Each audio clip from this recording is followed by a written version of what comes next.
Hi guys. This is just super quick.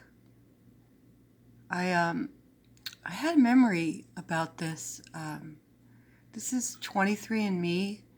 This is I guess like a DNA testing kit or site where you're supposed to actually like send some of your DNA to this lab, and then they do some sort of like ancestry type thing on you. It's like $100 a pop. So they've got all these people sending in, millions of dollars or whatever. But it's completely a fraud because when this was getting real popular, I was very much against it. I had already known about the cloning for years, and trying to warn people was like talking to walls, especially then. I mean, even now, it's hard for people to grasp unless you're actually seeing, some of the information that I've been able to gather on some of these labs actually advertising a way to clone yourself. So I always knew it was real, but everybody at that time was calling me the conspiracy theorist and put on your tinfoil hat and all this stuff. So I was just like, whatever. And so one of the kids of these people, like the daughter and her boyfriend, were going to send their $100 each to get their DNA checked to find out their background, right? Blah, blah, blah. So they do. So the girl is clearly half Hispanic and half Scottish or whatever. And the boy was 100% what we refer to as Jewish today.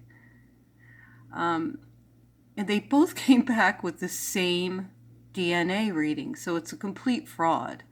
They both had like 1% this, 3% that, 5% this, and then, 70% European. It was clearly a joke. How could they both have the exact same DNA print when they're completely different backgrounds? So we know it's just a joke and they're just taking your money, but it's also more nefarious than that. They're collecting your DNA. So I was very concerned, and I kept saying, I don't think it's a good idea that you're sending your DNA in the mail to a strange place. And they laughed at me. So about 2 months later, 3 months later, the girl comes to me. This is like a 16-year-old kid. And she says, I've been having these nightmares. And I said, what are you talking about? And she's like, yeah, really weird nightmares. And I said, well, what was the nightmare? And she said, I had a dream that I was cloned and I was in a place looked like a hockey arena, which is known to be the cloning centers from Donald Marshall's description. And she said, I was fighting myself with knives. And I was like, what do you mean? She's like, I was killing myself. I was killing my own clone. And then I woke up and I said, wow, that's really bizarre. So I didn't say anything further because already her parents were not one to hear about cloning. But this is a satanic deception, people. I highly suggest you stay away from any of this nonsense. This is satanic. This is how they're doing it. They're desperate. So do not send your DNA in the mail.